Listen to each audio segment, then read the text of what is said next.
La rétention séminale ne t'apportera aucun des bénéfices qu'on te promet. Je sais que beaucoup de mecs vont quitter cette vidéo et préféreraient entendre le contraire. Et moi le premier à une époque. Mais je vais te donner un argument. Un seul, et je veux que tu essayes de le contredire pendant que tu regardes.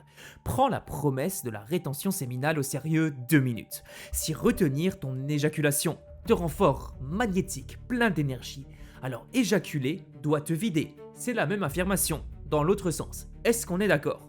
On ne peut pas garder la première et jeter la seconde.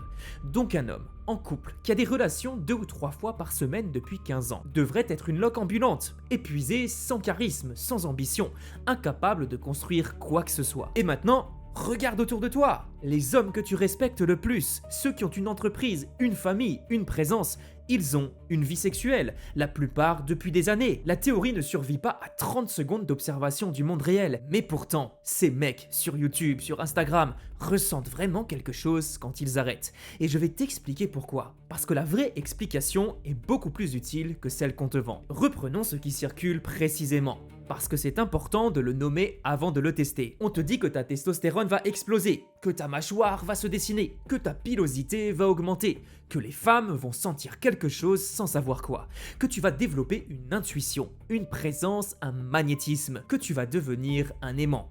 Et on te donne un compteur, 90 jours, et tu passes de l'autre côté. Le point commun de toutes ces promesses, c'est qu'elles reposent sur un modèle implicite. Ton sperme contiendrait une réserve d'énergie finie et chaque éjaculation la viderait. Ce n'est jamais dit comme ça mot pour mot, mais c'est le postulat. Ce modèle, il a un nom. Il est vieux de 2000 ans et il vient d'Hippocrate. À l'époque, on pensait que la semence était le fluide le plus concentré du corps. On pensait aussi que les maladies venaient d'un déséquilibre entre 4 humeurs. On a gardé une partie et jeté le reste. Physiologiquement, le sperme, c'est environ 3 millilitres. Principalement de l'eau, du fructose, des enzymes et un peu de zinc. Le coût métabolique d'une éjaculation est juste négligeable, de l'ordre de quelques calories. Il n'y a pas de réserve à protéger. Ça c'est pour la première chose. Reste maintenant l'argument scientifique, un seul et c'est toujours le même.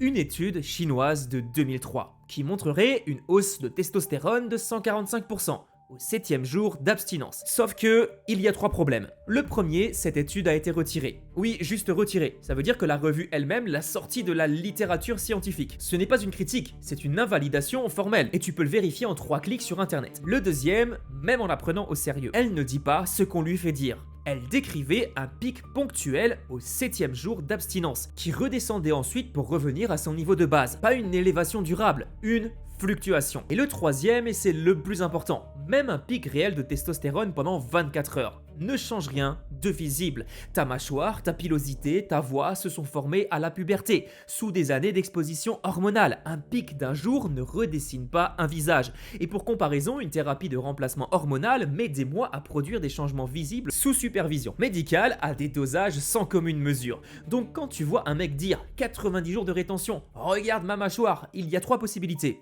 1. Il a perdu du gras, c'est ça qui dessine une mâchoire. 2. Il s'est mis au sport, il dort mieux, il boit moins. Ou 3. L'angle et la lumière ont changé, il a peut-être changé d'appartement entre-temps.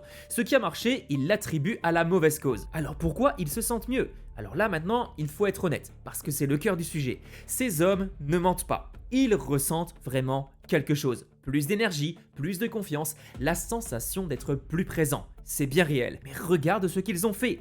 Concrètement, en même temps, ils ont arrêté le porno, pas seulement l'éjaculation, le porno. Et c'est ça qui change tout. Il y a un mécanisme documenté derrière. Le porno est ce qu'on appelle un superstimulus. Le concept vient du biologiste Nicholas Steenbergen. Pour te résumer l'expérience, il fabriquait de faux œufs d'oiseaux plus gros et plus colorés que les vrais. Et l'oiseau abandonnait ses propres œufs pour couver le faux. Le signal artificiel dépassait largement le signal naturel, ce qui faisait que l'oiseau allait vers ce signal artificiel. Le porno c'est pareil, c'est un flux infini, gratuit, disponible en 3 secondes, avec de la nouveauté à chaque clic. C'est un superstimulus. Aucun cerveau humain n'a été construit pour ça.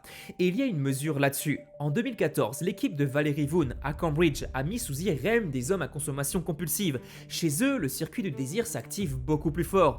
Mais le plaisir ressenti, lui, n'est pas plus élevé. Il est identique, parfois beaucoup plus bas. Désir énorme, plaisir normal. Tu veux beaucoup, tu reçois peu. donc tu recommences. Quand tu retires le superstimulus, ce circuit va se recalibrer progressivement. Les choses ordinaires vont redevenir gratifiantes, une conversation, un repas, un projet. Et donc ce que ces mecs appellent des super pouvoirs, c'est simplement leur état normal, celui qu'ils avaient complètement perdu. Mais c'est loin de s'arrêter là. Quelqu'un qui se lance dans un défi de 90 jours change rarement une seule chose. Il se met au sport, il dort mieux parce qu'il n'est plus sur son téléphone à 1h du matin, il sort davantage, il arrête de se cacher, donc il arrête d'avoir honte tous les jours. Chacun de ces facteurs a un effet documenté sur l'énergie et l'humeur. Il a changé 10 variables et il en crédite une seule, à savoir l'éjaculation, celle qui n'a probablement rien fait. Maintenant reste une question, pourquoi cette histoire se vend si bien? Pourquoi ce discours-là et pas un autre? Parce qu'il coche 3 cases parfaites. Il est simple. Un seul geste à ne pas faire et tout se règle. C'est infiniment plus vendeur que identifie ton déclencheur, apprends à traverser une pulsion, reconstruis ta vie sociale.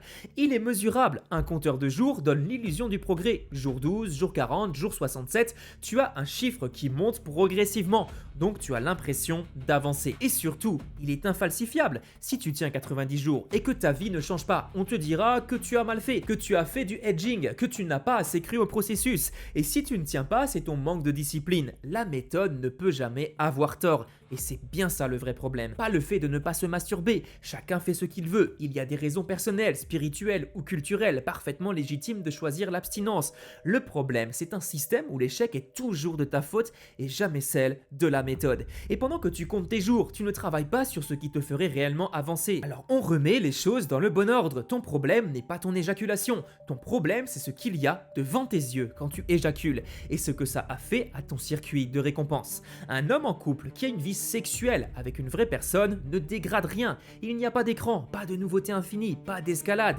pas de scroll pour trouver mieux. Le stimulus est réel et il est borné. C'est pour ça que la théorie du couple ne tient pas. Ce n'est pas l'éjaculation qui pose le problème, c'est le canal par lequel tu éjacules. Donc concrètement, 3 choses. 1. Identifie ton déclencheur. Note les 5 prochaines fois, l'heure où tu étais, ce que tu ressentais dans les heures d'avant. Le motif apparaît très vite et il est presque jamais sexuel. Fatigue, solitude, contrariété non traitée, ennui de fin de journée. 2. Apprends à traverser une pulsion. Une envie fonctionne un petit peu comme une vague. Tu vois, elle monte, elle culmine, puis elle redescend. Tu ne serres pas les dents. Serrer les dents braque toute ton attention dessus. Tu nommes ce qu'il se passe, tu repères où tu le sens dans ton corps, tu allonges l'expiration et tu attends. C'est testé, il y a des essais contrôlés là-dessus, dont un de l'équipe de Fernandez en 2023.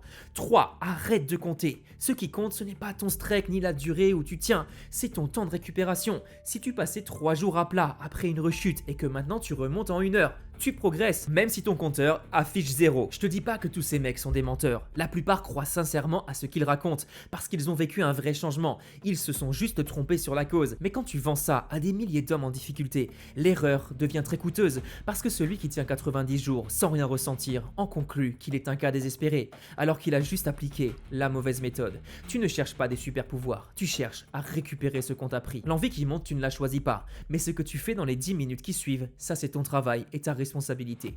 Si tu veux comprendre le mécanisme complet et recevoir un exercice actionnable dès ce soir, j'ai créé une vidéo totalement gratuite qui a déjà été suivie par plus de 8000 personnes qui t'explique tout ça beaucoup plus en détail. Le lien est dans la description de cette vidéo, c'est totalement gratuit, on se retrouve de l'autre côté.